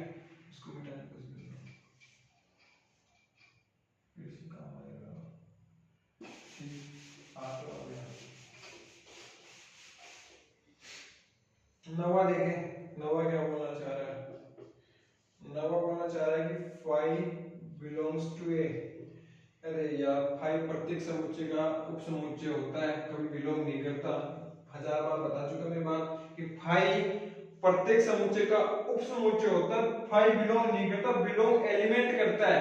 अगर 5 ही अगर एलिमेंट हो गया तो वो एक एलिमेंट, जैसे सपोज करो मैं बोलना चाहूँ हमारे पास कोई सेट दे रखा है ए, हाँ तब ये बात सही थी कि 5 बिलोंग टू ए, क्योंकि अभी यहाँ पे एक एलिमेंट शो हो रहा है, एलिमेंट अपने सेट समुच्चय से बिलोंग करता है, ये वाली बात अब सही है। पर ये तब सब अब ये 5 सिंगल 5 कैसे बिलोंग करेगा, ऐसे बिलोंग ही नहीं करेगा, 5 एक प्रत्येक समुच्चय का उपसमुच्चय होता है, ये वाली बात बोलता तो अच्छा भी लगता। 10वां देखें, क्या फाइव प्रत्येक समुच्चय का एक का उपसमुच्चय? हाँ, ये वाली बात होगी कार्टेशियन में। फाइव प्रत्येक समुच्चय का उपसमुच्चय होता है। मैथ में जब तक कोई चीज फेल नहीं है तब तक वो पास है। तो फाइव प्रत्येक समुच्चय का उपसमुच्चय, खाली का क्या खाली होगा? फाइव प्रत्येक समुच्चय का उपसमुच्चय है। आगे देखो 11वां देखो भाई। ओहो, ये क्या देना चाह रहा है? ये बोलना चाह रहा है कि ये इसका उपसमुच्चय कैसे पॉसिबल है? फाइव अपने आप में एक एलिमेंट है। अब एलिमेंट है, पहले एलिमेंट नहीं था। अब ये समुच्चय के अंदर आ गया। ये क्या ये पूरा समुच्चय इस समुच्चय का क्या है? उपसमुच्चय है। सो करो, क्या इसका प्रत्येक एलिमेंट क्या? भाई वो घात समुच्चय नहीं दे रखा। घात समुच्चय की बात अलग होती है। अभी तो फाइव यहाँ पे क्या फाइव प्रत्येक एलिमेंट इसके अंदर है? फाइव है ही नहीं। फाइव किसी भी समुच्चय का उपसमुच्चय होता है। फर्क ये समुच्चय के अंदर फाइव है। मैंने पहले भी बताया था कि ऐसे समुच्चय दे रखा हो तो वो रिक्त समुच्चय नहीं कहलाता है। अब इसके अंदर एक एलिमेंट है जो फाइव है, वो अपने आप में एक एलिमेंट है फाइव। अगर सिंगल फाइव लिखते हैं तो वो रिक्त समुच्चय को दर्शाता है, पर अगर जब भी उसको मंजिला कोष्ठक के अंदर लिखते हैं तो वो फाइव फाइव नहीं रहता, वो एक एलिमेंट शो होता है। ठीक है, तो ये उपसमुच्चय नहीं है। अब देखो यार फोर्थ क्वेश्चन देखो। फोर्थ क्या बोलना चाह रहा है? थर्ड हो गया पूरा आपका। क्वेश्चन नंबर फोर्थ क्या बोलना चाह रहा है? क्वेश्चन नंबर फोर्थ, जो आपका फोर्थ क्वेश्चन है वो क्या बोलना चाह रहा है वो वाली बात है। देखो, निम्नलिखित समुच्चय के सभी उपसमुच्चय लिखिए। हाँ, ये लिख सकते हैं अपन, ये लिख सकते हैं। क्या बोल रहा है कि फर्स्ट देखो, ये हमारे पास कोई ए है। अब इसको आप कैसे लिखोगे? इसका उपसमुच्चय हम लिख सकते हैं कि फाइव क्या होता है? प्रत्येक समुच्चय का उपसमुच्चय होता है। ठीक है, ए लिख दो। अब जैसे मुझे शो करना हो, जैसे मैं शो कैसे करूंगा कि अब मैंने ये सेट लिखा। अब ये इसका उपसमुच्चय है, ये इसका सबसेट है। ये क्या है? इसका सबसेट है। कैसे? मैंने फॉर्मूला भी बताया था आपको। क्या बताया था मैंने? फॉर्मूला भी बताया था। किसी भी समुच्चय को उपसमुच्चय निकालने की संख्या वो भी बताई थी। अब सबसेट इसका एक फाइव क्या है? फाइव पर प्रत्येक समुच्चय क्या होता है? उपसमुच्चय होता है। 2 की पावर 1 2 2 एलिमेंट आ रहे हैं ना? आ रहे हैं इसके अंदर? बिल्कुल आ रहे हैं। तो ये दो एलिमेंट आएंगे इसके अंदर। अब देखो सेकंड देखो, ए बी। ऐसा नहीं सोच सको तो वैसे सोचो कि फाइव ए क्या इस समुच्चय का उपसमुच्चय है? ये उपसमुच्चय हो गया ना, तो क्या इसका है? क्या फाइव इसके अंदर है? फाइव क्या? फाइव जो एक अब यहाँ पे क्या है? फाइव एलिमेंट है। यहाँ पे क्या है कि फाइव है। फाइव प्रत्येक समुच्चय क्या होता है? उपसमुच्चय होता है। यहाँ पे देखो एक क्या है? यहाँ पे एक समुच्चय शो हो रहा है। ये क्या है? समुच्चय। क्या इस समुच्चय का एलिमेंट इसके अंदर है? बिल्कुल है। ये फाइव जो है ही नहीं उसका क्या करेंगे? जो रिक्त है। ए भी देखो, ए भी को शो करने का तरीका फाइव एक एक को लो, पहले एक एक को लिया, दो दो को लो, दो दो को लिया, तो समुच्चय निकालने का जो समुच्चय निकालना, 2 की पावर 2 2 एलिमेंट्स हैं, 4 1 2 3 4 चार, इसके अंदर चार एलिमेंट आएंगे। सेकंड हो गया। थर्ड देखो इसका, फोर्थ का थर्ड, जो फोर्थ का थर्ड दे रखा है वो क्या है? फोर्थ का थर्ड क्या दे रखा है? 1 2 3। ओके स्टूडेंट्स, तो 1 2 3 दे रखा है तो भाई स्टूडेंट्स 5 तो इसके अंदर होगा ही। फिर एक एक को लिखो, फिर दो दो को साथ लिखना। चलो एक एक को लिख लिया, आप दो दो को साथ लिख लो। 1 2 1 3 2 3 1 2 3। अब पूरे के आगे मंजिला कोष्ठक क्या है?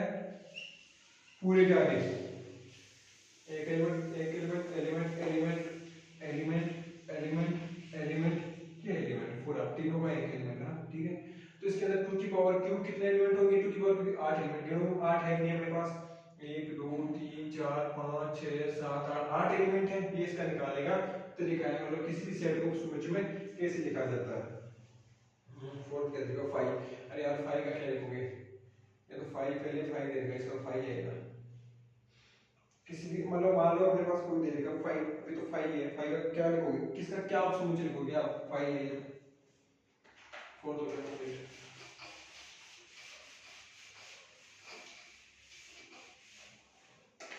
500 देखो पी ऑफ ए कितनी अवयव है ए इज इक्वल टू 5। नहीं यार, a is equal to 5, P of A के कितने अवयव है, एक एलिमेंट, वो भी क्या 5।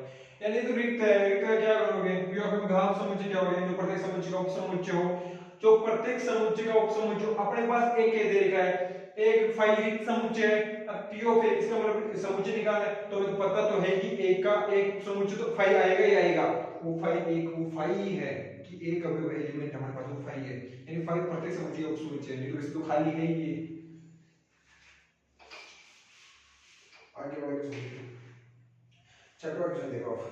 छठवां क्या बोलना चाह रहे हैं, क्वेश्चन नंबर 6। क्वेश्चन नंबर 6 निम्नलिखित अंतराल रूप में लिखें। अब स्टूडेंट्स अब ध्यान देना कि अब आइए आपके काम की चीज जो आपको पहले थोड़ा दिक्कत दे दी होगी कि मैं कैसे लिख रहा था उस चीज को। ठीक है students, x belongs to real number, पहली चीज तो समुच्चय को पढ़ना चाहिए कि क्या है। मान लो ये a के इक्वल है, a के इक्वल है, कोई भी सेट a के a बराबर x, a x के इक्वल है जहां x belongs to real number, x real number को बिलोंग करता है जहां x की वैल्यू -4 से 6 के बीच है। अब यहां से आप थोड़ा देखो, एक यहां देखो, इसको मैं कैसे लिखूंगा, रियल नंबर दे रखा है -4 दे रखा है कि भाई विवृत अंतराल आएगा कि संवृत अंतराल आएगा, -4 शामिल नहीं है, तो ये तो शामिल नहीं है, आगे 6 शामिल है, ये बंद अंतराल, ये इसका आंसर है कि -4 से लेकर 6 के बीच में स्थित जितने भी परिमित तथा अपरिमित संख्याएं हैं वो इस अंतराल के अंदर है। ठीक है, ये लो भाई, ये हो गया, इतना इजी था यार, इतना कोई डिफिकल्ट थोड़ी चीज है। सेकंड वाला देखो, सेकंड वाला क्या है, हमारे पास कोई भी एक x दे रखा है जहां x belongs to real number, x belongs to real number -12 से लेके इसकी वैल्यू x की वैल्यू कहां तक है, -10 तक है। ओके स्टूडेंट्स, -10 तक है। सो स्टूडेंट देखो पहले इस सेट को पढ़ना सीखो, कैसे क्या पढ़ते हैं इसको, कि कोई भी समुच्चय a x के इक्वल है जहां x है ना, जहां x की बिलोंग्स टू रियल नंबर, जहां x रियल नंबर को बिलोंग करता है तथा x की जो वैल्यू है वो -12 से -10 के बीच में है। और ये देखो ये जो अंतराल दे रखा है ना, वो अंतराल दे रखा है विवृत अंतराल। तो विवृत अंतराल को सोल्व करने से पहले, विवृत अंतराल को सोल्व करने से पहले क्या लिखोगे, -12 और ये देखो -10, ये है ना। सो स्टूडेंट्स ये वाली चीज है, -12 से -10 के बीच में जितनी भी परिमेय तथा अपरिमेय संख्याएं आएंगी वो सभी इसके बीच में होंगी। x belongs to real number, -12 से -10 के बीच में जितने भी परिमेय तथा अपरिमेय संख्याएं आएंगी वो इसके बीच में होंगी। आगे देखो, आगे क्या दे रखे, थर्ड दे रखा है इसका, थर्ड देखो 6 का थर्ड, 6 का जो थर्ड दे रखा है वो x दे रखा है, x belongs to real number जहां x की वैल्यू 7। ओके, अब इसमें क्या है कि सेट को पढ़ो पहले, कोई भी सेट x के इक्वल है जहां x belongs to real number, प्रत्येक x रियल नंबर में बिलोंग करेगा, उस x की वैल्यू 0 से 7 के बीच में होगी, जिसमें 0 शामिल होगा 7 शामिल नहीं होगा। तो लिख दो भाई 0 शामिल है बट 7 शामिल नहीं है, ये इसको लिखने का तरीका है। यानी ये संवृत अंतराल इधर आ जाएगा, विवृत अंतराल। ये थर्ड हो गया। फोर्थ देखो, फोर्थ क्या बोल रहा है, फोर्थ बोल रहा है कि भाई मेरे पास कोई समुच्चय दे रखा है x जहां x belongs to real number और 3 से इसकी वैल्यू स्टार्ट होती है x की और 4 तक है। तो स्टूडेंट्स पढ़ो पहले, कोई भी सेट x के इक्वल है जहां उस x की वैल्यू यानी रियल नंबर बिलोंग करेगा, मतलब आएगी जो वैल्यू रियल नंबर में से आएगी, और उस x की वैल्यू 3 से लेकर 4 के बीच में, जिसमें 3 और 4 शामिल है। ये वाला चिन्ह क्या दिखाता है, शामिल। 3 और 4 ये आपने क्लास छोटी क्लास में पढ़ा होगा कि ये चिन्ह क्या होता है, समझ में आता होगा। तो 3 और 4 शामिल है, तो लिखो यहां से ये क्या होगा, संवृत अंतराल 3 और 4, यानी 3 और 4 शामिल है। मतलब इसको मैं ऐसे भी दिखा सकता हूं आपको, ये 3 है ये 4 है, मतलब 3 और 4 के बीच में ये देखो मैं गहर लाइन करो ना, 3 और 4 के बीच में सारी परिमित तथा अपरिमित संख्याएं आएंगी। तो ये क्वेश्चन नंबर 6 भी कंप्लीट हो गया आपका। क्वेश्चन नंबर आगे देखो 7 हो देखो, सातवां क्वेश्चन क्या बोल रहा है, क्वेश्चन नंबर 7 क्या बोल रहा है कि निम्नलिखित अंतरालों को समुच्चय निर्माण रूप में लिखे। अब आएगा ना मजा कि फर्स्ट दे रखा है, अब इनको अंतरालों में समुच्चय निर्माण रूप में लिखना है -3 0। तो लिखो इसको, कैसे लिखोगे, मैं इसको लिख दूंगा x, कोई भी मैं इसके एक एक करवाऊंगा, जहां x belongs to real number. Okay students, x belongs to real number, जहां इस x की वैल्यू कहां से आ रही, -3 से, ये लो, कोई दिक्कत आई, कोई दिक्कत नहीं। चलो सेकंड वाला देखो, पहले समझा दिया यार, इतना अब आपको समझ में आ गया होगा। अब दे रखा होगा 6 एंड 12 एंड 12 है। अब इसको लिखो से किसी भी सेट मान b मान लो इसको, ये x के इक्वल है, जहां x belongs to real number, और इस x की जो वैल्यू होगी वो 6 इसमें शामिल है, और 6 शामिल है तो 12 भी शामिल है, क्योंकि ये समवर्त अंतराल दे रखा है इस प्रकार से बन गए, यानी कि 6 भी शामिल है 12 भी शामिल है। इतना आना चाहिए कि ये नंबर में है। फर्स्ट सेकंड कंप्लीट इसका। सातवें का थर्ड देखो, थर्ड क्या बोलना चाह रहा है, आपके पास कोई भी दे रखा है, जैसे दे रखा है आपके पास है 6 शामिल नहीं है 12 शामिल है, 12 समवर्त में है 6 विवर्त में है। तो क्या करेंगे स्टूडेंट्स, किसी भी सेट ए के इक्वल मानेंगे जहां x इसके इक्वल है तथा x belongs to real number, और इस x की जो वैल्यू होगी वो 6 शामिल नहीं है तथा 12 इसमें शामिल है। सो स्टूडेंट्स ये इसका आंसर है। फोर्थ वाला देखो, फोर्थ वाला क्या बोलना चाह रहा है स्टूडेंट्स, ये बोलना चाह रहा है कि कोई भी सेट x के इक्वल है जहां x belongs to real number और 3 से इसकी वैल्यू 3 शामिल, ओ सॉरी क्या कर दिया, फोर्थ वाला पीछे वाला 6 का डिवीजन ले लिया आपने। ये देखो -23 और 5। ओके स्टूडेंट्स, तो इसको क्या लिखेंगे अपन कि भाई -23 क्या है, शामिल है, तो लिखो स्टूडेंट्स, इसको लिखो x, जहां x belongs to real number और x की वैल्यू -23 क्या है, शामिल है, और 5 क्या है, शामिल नहीं है, तो ये वाला हो गया। ओके स्टूडेंट्स, ये आपका कंप्लीट हो गया सातवां क्वेश्चन, जहां x के बराबर है x belongs to real number और -23 शामिल है 5 शामिल नहीं है, x यानी x की वैल्यू इसके बीच में होगी। आठवां हो गया। आठवां देखें, क्वेश्चन नंबर 8वां। आठवां क्या बोल रहा है कि निम्नलिखित प्रत्यय के लिए आप कौन सा सार्वत्रिक समुच्चय प्रस्तावित करेंगे, तैयार करेंगे। समकोण त्रिभुजों का समुच्चय, फर्स्ट बोल रहा है कि समकोण त्रिभुजों के समुच्चय के लिए आप क्या प्रस्तावित करना चाहोगे कि सार्वत्रिक समुच्चय, उसके लिए मैं इसको त्रिभुजों का समुच्चय प्रस्तावित करना चाहूंगा, क्योंकि उस त्रिभुजों के समुच्चय में समकोण भी आ जाएगा, समबाहु समद्विबाहु सब कुछ आ जाएंगे, तो मैं त्रिभुज प्रस्तावित करना, इसका प्रस्तावित होगा त्रिभुज। समद्विबाहु त्रिभुजों का समुच्चय, उसमें मैं समद्विबाहु त्रिभुज को भी त्रिभुजों का समुच्चय शामिल करना चाहूंगा, ठीक है। त्रिभुज में बताना चाहूंगा। क्वेश्चन नंबर 9 देखिए, जल्दी से नहीं सीधा सार्वत्रिक तो देख सकते हो ना, सार्वत्रिक मतलब जिसके अंदर सभी आ जाए, तो त्रिभुजों के अंदर वो सभी समकोण और समद्विबाहु त्रिभुज आ जाएंगे ना। वो देखो कोई भी आपके पास सेट दे समुच्चय दे रखा है, ये लास्ट क्वेश्चन आपका आज का 1 3 5 बी दे रखा है आपको 2 4 6, ये कोई भी आपके पास दो समुच्चय दे रखे हैं, सी दे रखा है आपको 0 2 4 6 8। अच्छा, पर इन तीनों समुच्चयों ए बी सी के लिए निम्नलिखित में कौन सा सार्वत्रिक समुच्चय लिए जा सकते हैं, इनके लिए कौन सा सार्वत्रिक समुच्चय लिया जा सकता है, ये आपके पास एक क्वेश्चन दे रखा है, ठीक है स्टूडेंट। इसमें सेकंड फर्स्ट ऑप्शन क्या दे रखा है, 0 1 2 3 4 5 6। सेकंड ऑप्शन क्या दे रखा है 5। थर्ड ऑप्शन क्या दे रखा है 0 1 2 3 4 5 6 7 8 9 10, ठीक है। फोर्थ ऑप्शन क्या दे रखा है 1 2 3 4 5 6 7 8 तक दे रखा है, ठीक है स्टूडेंट्स। चलो ये तो अपना क्वेश्चन कंप्लीट हो गया, आज के इतना ही है। तो ये क्या बोल रहा है कि कौन सा सार्वत्रिक हो सकता है, इस क्वेश्चन के लिए कौन सा सार्वत्रिक समुच्चय है, मतलब अब मैं दिखाना है कि एबीसी के लिए कौन सा सार्वत्रिक।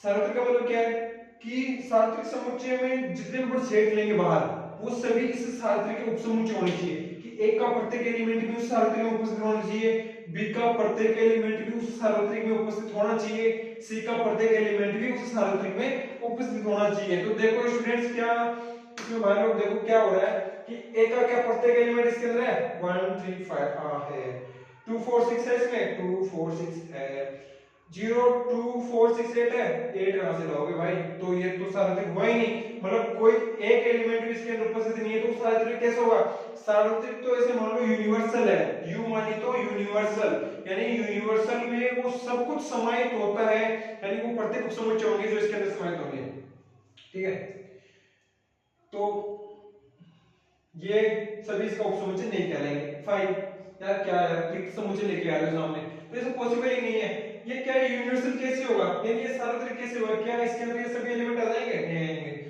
0 1 2 3 4 6 8 9 10 हाँ ये पॉसिबल है 1 3 5 1 3 5 2 4 6 2 4 6 0 2 4 6 8 ये इसके अंदर पूरे शामिल हैं तो ये इन तीनों सेट के लिए ये थर्ड ऑप्शन राइट है क्योंकि थर्ड ऑप्शन सार्वत्रिक कहलाएगा क्योंकि इसके अंदर वो सभी एलिमेंट है ए बी इस थर्ड का उपसमुच्चय है बी बी इस थर्ड का उपसमुच्चय है सी बी इस थर्ड का उपसमुच्चय है यानी ए बी सी ये तीनों इस थर्ड ऑप्शन के उपसमुच्चय हैं ये थर्ड क्या है यहाँ पे एक सार्वत्रिक अपने या यूनिवर्सल बोलते हैं इसको यानी अपने आप को सार्वत्रिक शो कर रहा है यार 4 1 3 4 6 8 0 कहां से लाओगे इसमें फोर्थ ऑप्शन में तो 0 शामिल है ही नहीं तो वो सार्वत्रिक का मतलब तो ये होता है स्टूडेंट्स ये उसके अंदर सब कुछ समाहित जैसे मान लो मैं सार्वत्रिक हूं सपोज करना मैं सार्वत्रिक हूं अब मेरे सामने तीन सेट दे रखे हैं मतलब ए बी सी तीन सेट दे रखे हैं मेरे अंदर कोई भी डिजिट दे रखी होंगी 1 2 3 4 5 6 जितने भी डिजिट दे रखे हैं मेरे अंदर जितने भी डिजिट है वो ए भी मेरे में समा जाएंगे यानी वो जो चीजें हैं ना वो मेरे में उपस्थित होनी चाहिए बी भी मेरे अंदर होना चाहिए सी भी यानी वो तीनों की जो क्वालिटी है ना ये जो एलिमेंट है वो एलिमेंट सारे मेरे अंदर होंगे तभी मैं यूनिवर्सल होऊंगा कि भाई वो तीनों मेरे उपसमुच्चय कहलाएंगे यानी वो तीनों मेरे अंदर होंगे तभी मैं यूनिवर्सल हूं एक भी अगर उनकी एक भी क्वालिटी है एक भी एलिमेंट अगर मेरे अंदर नहीं होगा ना तो मैं यूनिवर्सल नहीं कहलाऊंगा तो इसका सार्वत्रिक क्या होगा इस प्रकार स्टूडेंट्स आपकी 1.1 1.2 और 1.3 कंप्लीट हो चुकी है अब आगे बात करेंगे अपन 1.4 की जिसमें यूनियन इंटरसेक्शन और उनके नियम है बनटनता साचर्यता नियम वगैरह वो नियमों की बात तथा गठाना यानी a माइनस बी कैसे निकालें b minus C b minus a उनका जो गठाना देखेंगे कि a माइनस b यानी a में से b को छोड़ रहे वो मैं कल बताऊंगा आपको कि 1.4 में क्या क्या चीजें हैं और किस प्रकार उनके एग्जाम्पल है किस प्रकार उनके क्वेश्चन है सभी इजी है इतना कोई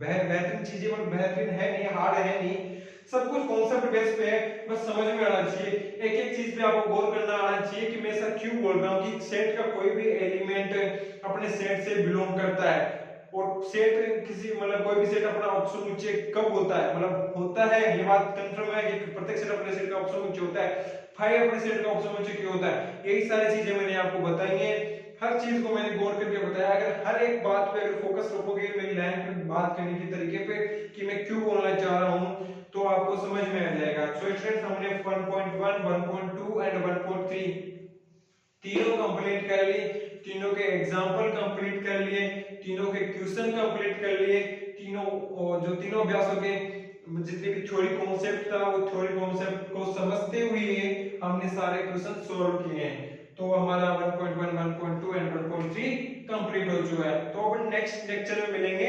1.4 को लेकर जिसमें यूनियन इंटरसेक्शन वगैरह इनकी प्रॉपर्टीज को देखेंगे और मिलते हैं जस्ट नेक्स्ट लेक्चर में 1.4 को लेके तो ठीक है स्टूडेंट्स धन्यवाद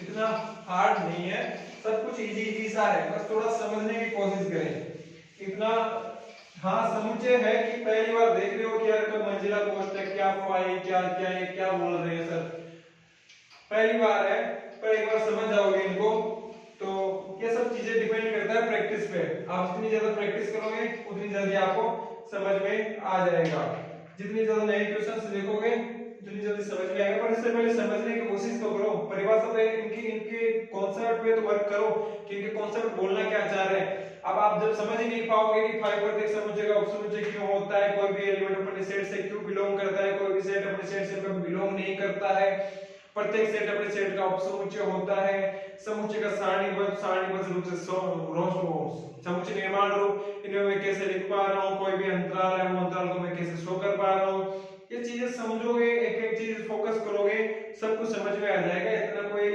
बड़ी वाली बात नहीं है। मैं धीरे धीरे एग्जाम्पल की सही तो नहीं करवा रहा हूँ आपको, इससे बेहतर क्या मिलेगा। इतना हार्ड है नहीं, हार्ड है नहीं। साइकोलॉजी में बिठाएंगे अपने कि हार्ड है, बिल्कुल कुछ हार्ड नहीं है, सब कुछ इजी इजी है, हो जाएगा कंप्लीट आराम से।